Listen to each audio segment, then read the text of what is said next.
সম্মানিত দর্শক শ্রোতা, আশা করি যে যেখানে আছেন ভালো আছেন, সুস্থ আছেন। আমার আজকের আলোচনার বিষয় হলো সুপ্রিম কোর্ট সচিবালয় অধ্যাদেশ 2025। এই সুপ্রিম কোর্ট সচিবালয় অধ্যাদেশের মাধ্যমে সেপারেট জুডিশিয়াল সেক্রেটারিয়েট প্রতিষ্ঠা করা হয়েছে। এর ব্যাকগ্রাউন্ড হলো যে বাংলাদেশের সংবিধানের অনুচ্ছেদ 116-তে বলা ছিল যে অধস্তন বিচার বিভাগের দায় দায়িত্ব সুপ্রিম কোর্টের উপর ন্যস্ত থাকবে, অর্থাৎ পদোন্নতি, ছুটি, শৃঙ্খলা, বদলি এগুলো নির্ধারিত করবেন সুপ্রিম কোর্ট। কিন্তু চতুর্থ সংশোধনীতে এসে এটি প্রেসিডেন্টের উপর ন্যস্ত করা হয়। পঞ্চম সংশোধনীতে এসে প্রেসিডেন্টের উপরই ন্যস্ত থাকে, কিন্তু তার সঙ্গে with the consultation of the supreme court শব্দটা অ্যাড করা হয়। পঞ্চদশ সংশোধনীতে এই বিধানই ঠিক রাখা হয়। এই বিষয়টি আমরা চ্যালেঞ্জ করেছিলাম সুপ্রিম কোর্টে।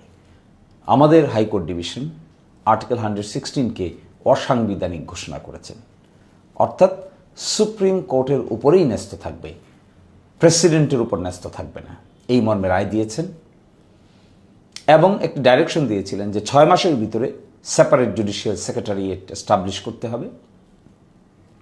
একই সাথে শৃঙ্খলা বিধিকে অসাংবিধানিক ঘোষণা করেছেন। এই প্রেক্ষাপটে পৃথক বিচার বিভাগীয় সচিবালয় গঠিত হয়েছে এবং অধ্যাদেশ জারি হয়েছে। 133টি অধ্যাদেশের মধ্যে এই অধ্যাদেশটি খুবই গুরুত্বপূর্ণ অধ্যাদেশ। এই অধ্যাদেশে আমরা এখন এসে দেখছি সরকার যে রিকমেন্ডেশন দিয়েছে সেই অধ্যাদেশের ভিতরে গুরুত্বপূর্ণ পরিবর্তনের রিকমেন্ডেশন দিয়েছে। তারা বলেছেন মূল যে ইস্যুটুকু আছে, বিচারকদের নিয়ন্ত্রণ অর্থাৎ বদলি, পদোন্নতি, শৃঙ্খলা সম্পর্কিত অধ্যাদেশের ধারা 7 বাদ দেওয়া যেতে পারে এবং একই সাথে বলেছেন যে ধারা 7 বহাল রেখে আরেকটা কথা বলা যেতে পারে, সরকার উপযুক্ত মনে করিলে বাংলাদেশ সুপ্রিম কোর্টের সহিত পরামর্শক্রমে ধারা 7-এর বিধানাবলী সরকারি গেজেট প্রজ্ঞাপন দ্বারা কার্যকর করিবে। মানে সরকার উপযুক্ত মনে করিলে এর অর্থ কি? তার মানে বদলি, পদোন্নতি, শৃঙ্খলা এবং একই সাথে ছুটি সরকার ঠিক করবে। এগুলো সরকার উপযুক্ত মনে করিলে হবে এই গ্যাজেট, নাকি উপযুক্ত মনে না করিলে হবে না? আশ্চর্য। তারা বলছেন যে এটাকে আবার সেখানে নিয়ে যেতে। এখান থেকেই তো সেপারেট জুডিশিয়াল সেক্রেটারিয়েট প্রতিষ্ঠা করে আনা হলো এখানে।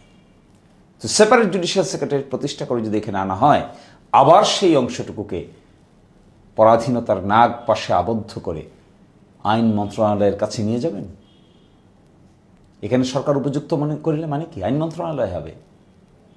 কেন করছেন এটা? কেন এই প্রস্তাব? এই প্রস্তাব থেকে সরে আসুন।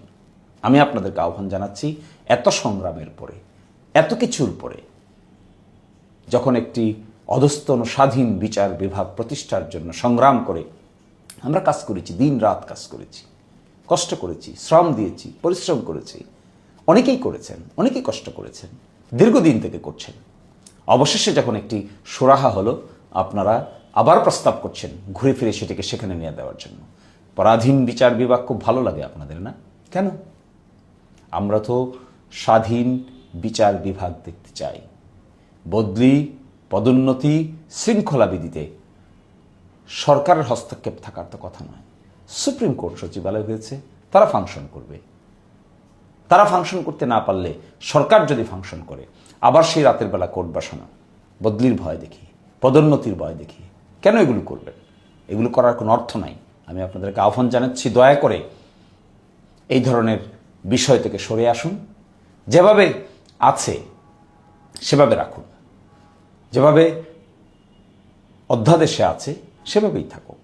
এগুলোকে আর পরিবর্তন করার চিন্তা করাটা ঠিক নয়। পুরো স্কিমটা নষ্ট হয়ে যাবে। আশা করি সকলেই ভালো থাকবেন, সুস্থ থাকবেন। সরকার এই পথে হাঁটবে না। অবশ্যই স্বাধীন বিচার বিভাগ গণতন্ত্রের জন্য খুবই জরুরি বিষয়। সবাই সুস্থ থাকবেন, ভালো থাকবেন। আজকের মতো এখানেই বিদায় নিচ্ছি। আল্লাহ হাফিজ।